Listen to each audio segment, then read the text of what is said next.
Cabal exists in Nigerian presidency till today. Really? It's still under Tinubu government? No. The Tinubu has even the most sophisticated cabal. I am deeply saddened, and any human being with a beating heart should be, that our people are turned into beggars 64 years after our independence. You cannot disrespect the institution because of a threat of a probe. Year term of a president. We have to stop all this nonsensical giving kudos to failures. For 19 months, you've not been able to tell Nigerian people what you have been doing. And you started doing wrong things from the day you were sworn in. Hello everybody, welcome back to Plan B TV News, Gist and Blog. Before we dive on to the news of today, I want to say compliment of the season, Merry Christmas and prosperous New Year in advance. God bless all of you that share rice, that give their neighbor rice. Anyway, the news had it that your president, Bola Ahmed Tinubu, granted a press, not even a press conference, but a press interview. And in this joint interview, they were asking him all kinds of questions. I know a lot of you must have stumbled across the video because a short clip from that interview is going viral. Every Nigerian is expressing their own grievances and opinion regarding to that video. But I said, in case those that have not watched it, I decided to take that video and I'm bringing it here so that you will watch your president. Now, do you know your president will ask a simple question? Mr. President, your children... No, it never reach to bomb people. No father will behave like that. Mr. President, your citizens are hungry. What are your plans to make sure you eradicate hunger and poverty from the land? And because the price of commodities is so hiking and skyrocketing that nobody can afford anything, your president decided to say, let's watch the news and we'll be right back. I don't believe in price control. I don't. What can we do, sir, to bring down We just food prices? continue to supply the market. We work hard to supply the market. But there are middlemen who are making life unbearable for them. Well, they will. You see, it's a question of supply and demand. It will come to a stage where you cannot hold no more. It will come to a stage. The economic variables will work against you. Now, let's take, for example, the fuel prices and the petrol pump. I introduced Naira for dollar change, for weeks they didn't want to comply. They were arguing with me. Okay, leave it to free market. I left it. Now the prices are coming down gradually. Yes. Okay. Okay, whether you are going to probe service chiefs that you... I'm not probing anybody, service chiefs or service chiefs. You cannot disrespect the institution because of a threat of a probe. And you cannot fight this war without investment in technology, in weaponry, and training. Monopoly, no oligopoly. You have a free market economy flowing, and people are learning management. My friend used to have about, he bragged to me, he has 5 Rolls Royce. He brought a nice Jeep here. The other day, I saw him in his Honda Accord. Oh, he said, why? He said, that's where you put me. I said, I didn't put you there. He said, that is because of fuel prices. He could no longer maintain 5 limo type of vehicles. It's not negative to learn to manage. You learn to control your electricity bill, switch off the light. Let's learn to manage. Today you can still travel the roads. Before now it was impossible. It takes one incident to mess up an organized environment. It takes one. You cannot say the military are not prepared. When the 9th Brigade Battalion was attacked, you can't laugh at your nation because of that.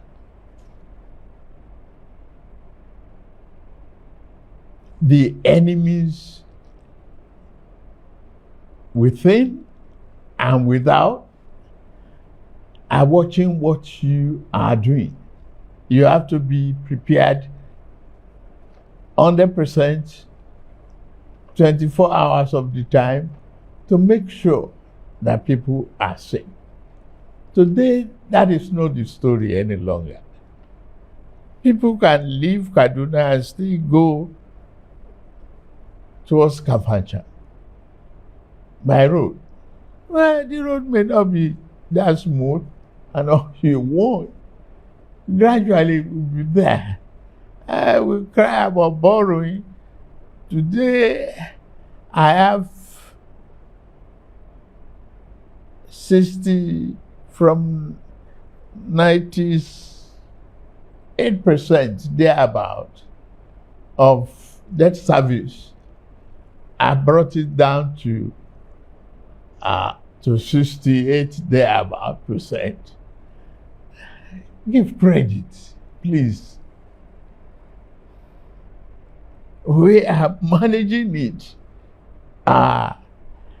We have exited what used to be a problem of ways and means lending, where we have no financial control and fiscal discipline. More money going down for development. More revenue being generated are being distributed. Today we have autonomy for local governments. As some of you, including Otitoju, will remember my lamentation, my argument with Obasanjo about the need for grassroots development when I created 37 local government development areas for Lagos State. Go there now, you see development. You see rapid contact with the people at the grassroots. That is where people live. They are not living with me in Abuja now, except bureaucrats. And we have to do that. Well, I'll say I'm drawing water from a dry well. And Nigeria is moving forward. Regardless of critics, this is a budget of restoration and hope, and that Nigeria is on the path of recovery. We can't finish the job in one calendar year. And I'm not giving myself an excuse. It's only 18 months. The fact is that this man, your president, Bola Ahmed Tinubu, has no clue of what he's going to do in the next 3 years as a president. Neither did he have any solutions to the hunger in the land. He has no plan for the future. He has no solution for the present. He has nothing in place in order for him to fight against corruption, hunger, and nothing. He's just there. You heard him. You heard everything that he said. The diehard supporters of the APC that might also be watching this video. I want to ask a simple question. If your friend that is so wealthy to the extent he have 5 Rolls Royce couldn't afford to fuel this Rolls Royce and decided to buy under accord or sell those Rolls Royce in order for him to become comfortable or live. Imagine those that are driving keke napep. Imagine those that are trekking. Imagine those that are in at least a minimum wage of 30,000 or 70,000. How do you think they are able to cut down their expenses in order to feed their family? If you can make reference to a wealthy man became poor because you are not president, because of the hike of fuel, now you are brag to tell you. The most annoying thing in all of this is that he was even laughing. Anyway, let's dissect this issue. Did you heard that there was a stampede when somebody wanted to share rice in the northern part of Nigeria, and a lot, not much, but numbers of people die during the process. And this is the height of hungers in the land. They don't know how to get food. They don't know what means to get food, but they just want to feed. As a result of that, a lot of people lost their lives. I want you guys to watch this particular interviews of Arise TV News, what response Yusuf gave to President Bola Ahmed Tinubu over the hungers and the stampedes that happened in Nigeria recently. Let's watch the video together. We'll be right back. I am deeply saddened, and any human being with a beating heart should be, that our people are turned into beggars 64 years after our independence, lining up to get grains from our politicians through the churches or whichever avenue they choose to give. This is a very rich and endowed country, and this is where we have descended. I'm truly saddened. My thought and prayers go to the families of the lost ones. But we shouldn't be seeing what we are seeing. The good book said, when the righteous are in power, the people rejoice. But when the wicked rule, the people groan. Millions of Nigerians today are groaning. They're hungry in this our land of plenty. I have been screaming this all across the land for the past 9-10 months here with some graphics that there is hunger in the land. Millions of Nigerians, predominantly women and children, go to bed hungry with no certainty of having anything to eat when they wake up. In this our land of plenty. And you come to Abuja, what do you see our politicians doing? Living it up. Look at the budget. All they're interested in is their creature comfort. Nigeria, this, the land I grew up in, the land that gave me all I got. We are now reduced to beggars by no less people than our leaders. This hunger is self-imposed. In a country that is not officially at war, in a country that we don't have famine, the rains have not failed. We have beautiful rain, but common rice is out of reach of the common man. When this government came to power, a bag of 50 kilos of rice was 8,500, now is hitting 90,000. What is the minimum wage? I tell you, 90% of Nigerian households cannot buy a bag of rice. So the government, from the state to the federal, they are weaponizing hunger. And you see, I go to Katsina, what do I see? I see a bag of rice with the face of the president, and I feel insulted. It's just like would you see the face of Guterres, the Secretary General of the United Nations, on a bag of rice that they are given, UN is given to refugees? These politicians are treating all of us, all Nigerians, as conquered people. So, and they are throwing grains at us Professor, while they are living it up.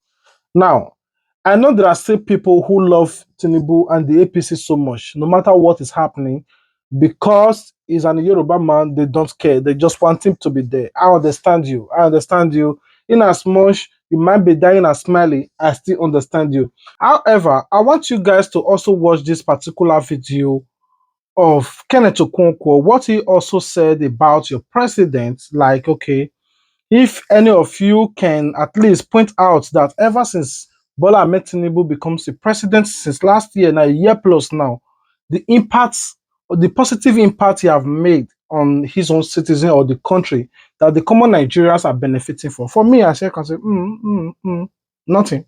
Anyway, I want us to watch the video. We'll be right back.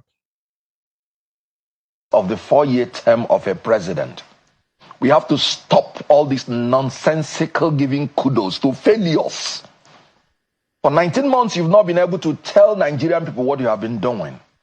And you started doing wrong things from the day you were sworn in. But he has been Fuel speaking. subsidy He has done is gone. briefings. He has been giving speeches. He's been explaining himself since he came into office. Democracy is not about your talking to the people. It's about your being interrogated by the people. The Constitution says the participation of the people in their government shall be ensured.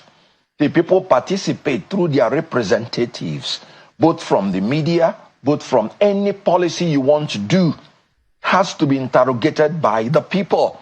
Democracy is not just about doing what is good for the people, it is also about doing what the people want. Now, let's come to the nitty-gritty of the presidential media chart. There were about 4 major branches of what he said.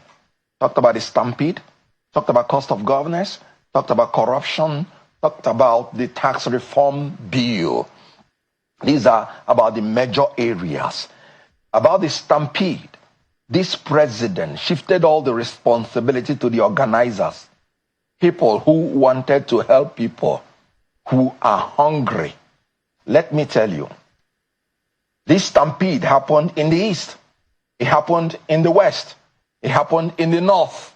That means it's now a general thing that Nigerians from all sectors are hungry and things are hard. They did not die in stampede because they were poor. Poverty exists in every country. They died in a stampede because they were desperately hungry. In other words, they know that if they don't have that food, they don't even have anything to fall back in their house. And that is why they had to struggle for 5,000 naira and for grains of rice. The worth of life in Tinubu's government is now about 5,000 naira and it's about grains of rice. Look at what happened in Abuja, in the Catholic ministry. They've been doing that for decades. They've been doing that for years. Why is today's own different? It is different because people have become desperately hungry. When people say negligence of the people organizing it, people that were expecting like 500 persons and they saw 5,000 persons, they wouldn't have reasonably assumed that 5,000 persons will come. And when the 5,000 persons came, they would have been able to organize themselves if they were not desperate. But because they were desperate, they did not wish to ever live there without having anything. Having seen that more people came, they knew that some people would live there without anything. So they had to now struggle to make sure that they are part of the beneficiaries. That is a sign of a failed state, struggling and dying for the most basic necessity of life, food. When the president visited... For you to understand that this man, your president Bola Ahmed Tinubu, has no plan and is not even willing to have a plan in order for him to fix this country. Like I always said, Tinubu comes to steal from Nigerian resources. to buy people with hunger, and to destroy the country entirely. In all of this, your president, like you have watched from beginning to this very moment, said that his friend that used to ride Rolls Royce 5 now is not driving on that Accord. He didn't say it's so theory, at least he's using 2 or 1. He's not driving on that Accord. And he also laughed himself about that because of the fuel hike and none of that. Anyway, I know most of his supporters will always rejoice. Yeah, leave him. He has a plan. Now, the most painful part in this for me is that we did not vote for him, but we all are bearing and suffering this pain together. I wish maybe there is a way they can just manage it and separate we, the sheep, out of these wolf people, APC wolf ring, that are yet to devour us. It would have been more better, but there's no way. We are just in this together. And 2027, there's nothing you can do.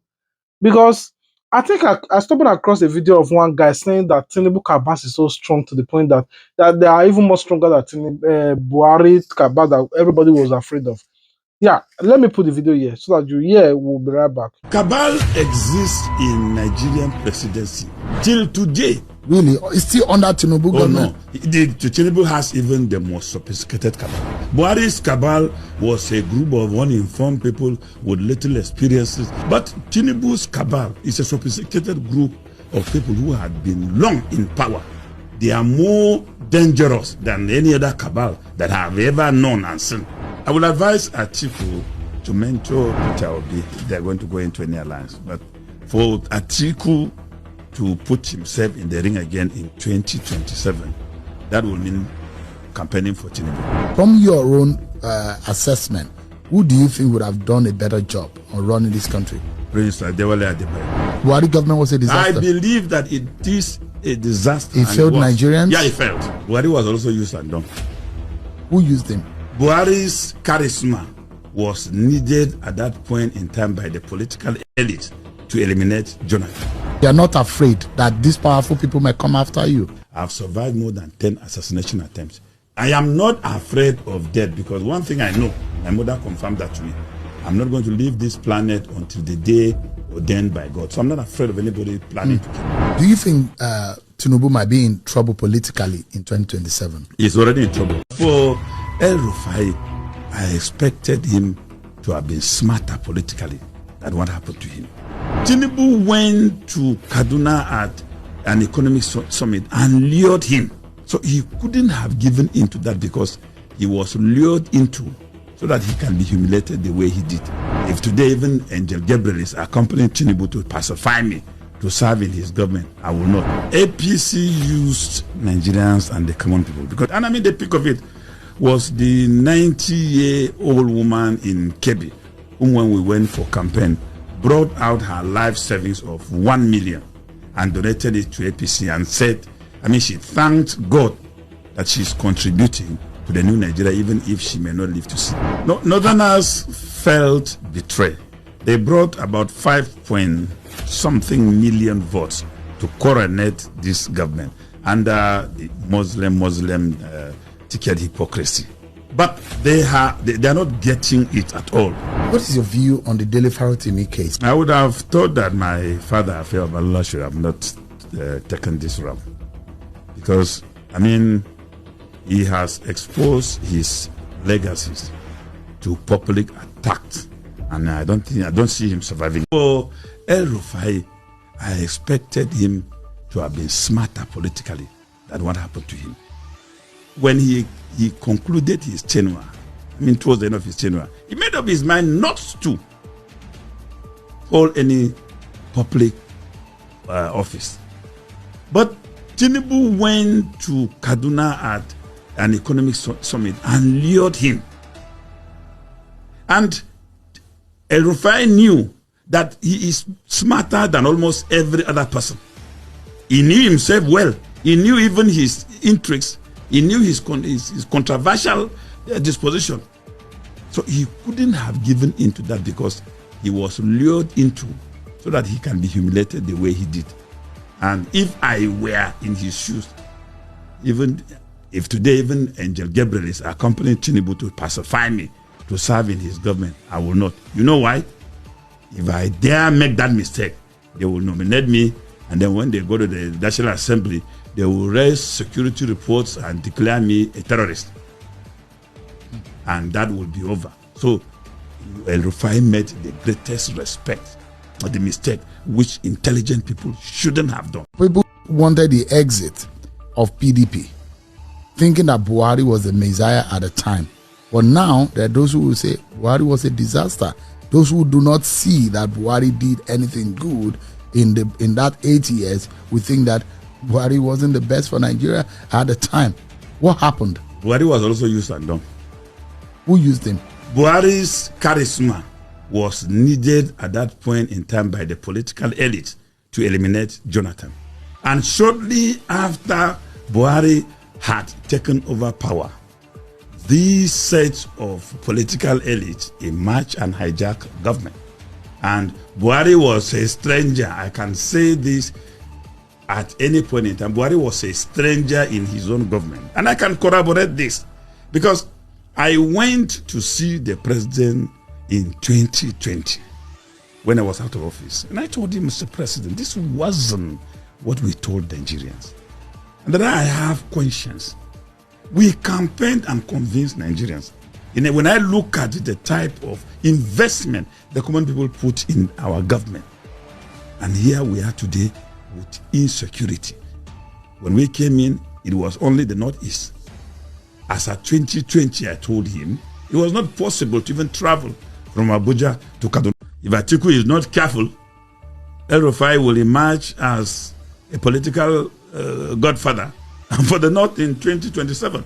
Because he's not going to talk for himself, but he will galvanize that support to make sure that, he gets his pound of flesh from this government. So is it true that there is a storm brewing? There is a coming together course. of some heavyweight politicians trying to form an alliance and form a very strong opposition? There are different concentrics of mobilization against this government. The poor people themselves are one, mobilizing. The youth who are now thinking of, generational shift, not even geopolitical shift, power shift. They are also mobilizing. The politicians who, with their own interests, they're not even different. Most of Nigerian political elites are not different from these people.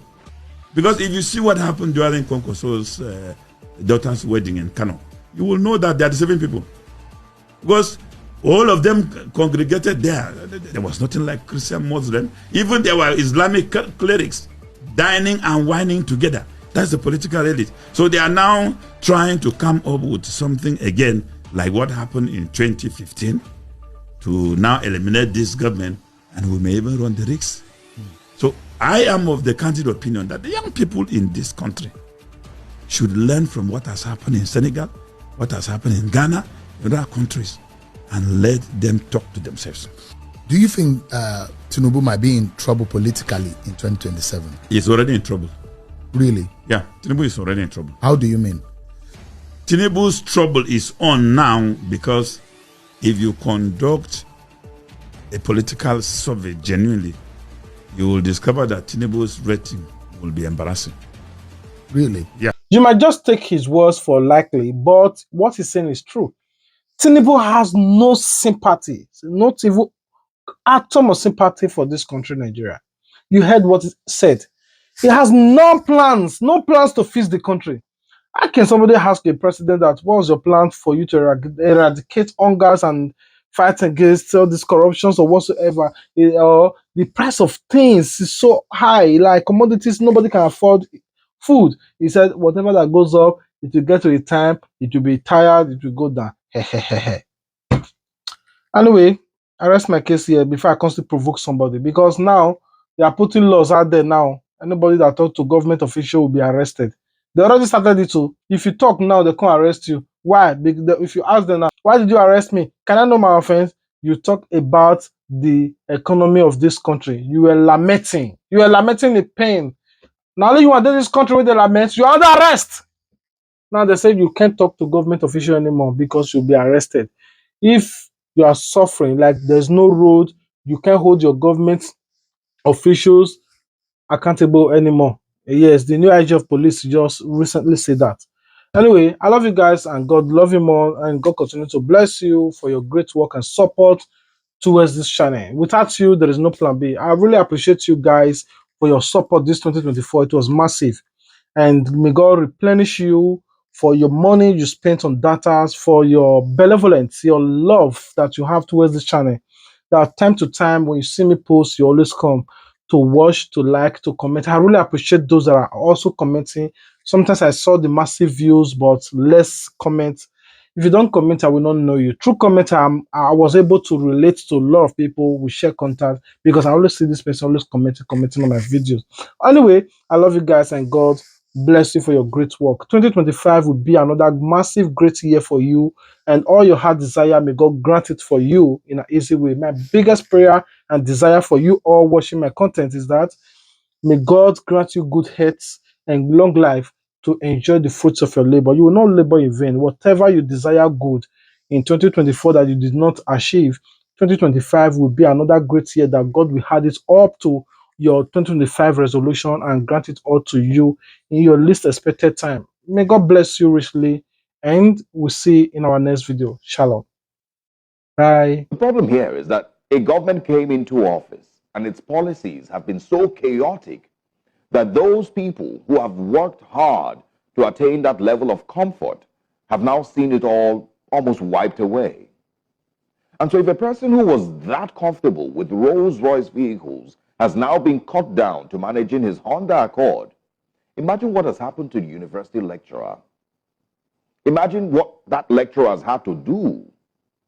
This change in economic realities is, by the way, not as a result of Mr. Rolls-Royce's bad business decisions. He didn't do anything wrong or anything like that. But because an administration came into office and completely changed the trajectory of businesses and the value of the currency across Nigeria. Again, this morning, as you think of Mr. Rolls-Royce, think as well of the civil servant who's working in his very small state government office.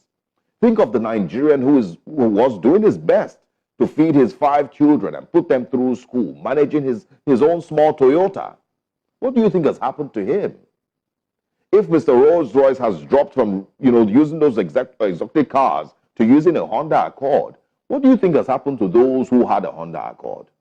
What do you think has happened to those who had small Toyota Corollas? What do you think is their fate? Ladies and gentlemen, leaders come into office and it is expected that their leadership should bring about prosperity and growth for a nation and its citizens. That is the expectation. And if for any reason there has to be austerity measures, it must be seen from the top. That leader must show and lead by example. But in our case, the Nigerian government seems to be doing, completely the opposite. Billions are being budgeted and spent on houses and cars for the executive, while our dear friend dropped his Rolls-Royce for a Honda. And if the government expects citizens to make sacrifices, then there must be visible signs that that government is leading by example. Government must also drop its own Rolls-Royce and use a Honda.